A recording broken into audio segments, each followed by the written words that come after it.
నమస్తే అండి. నేను మీ భవానీ కుస్మాని. ఈరోజు కాకరకాయ వేపుడు మీకు చూపిస్తానండి.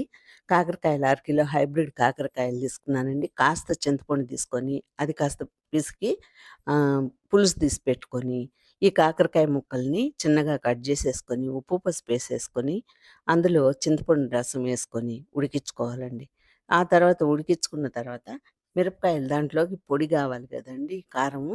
అందుకని 15, 16 ఎండుమిరపకాయలు తీసుకొని, అందులో కాస్త కొబ్బరి గూడా యేసేసి, ఆ కొబ్బరి, ఎండుమిరపకాయలు మిక్సీ పట్టుకున్నాక ఉప్పేసుకొని, లాస్ట్‌లో గార్లిక్ గూడా యేసుకొని పొడి పట్టుకోవాలండి. ఇప్పుడు బాండెలు పొయ్యి మీద పెట్టుకొని 4 స్పూన్ల ఆయిలేసేసి, ఆవాలు, జీలకర్ర, పప్పులు, గార్లిక్కు, కరివేపాకు అంతా యేసుకొని వేయించేసేసుకొని, ఉడికించుకున్న కాకరకాయ ముక్కలనేసుకొని, నీరంతా పోయేదాకా వేయించేసుకొని, ఫైనల్‌గా పొడి జల్లేసుకుంటే కాకరకాయ వేపుడు రెడీ అండి.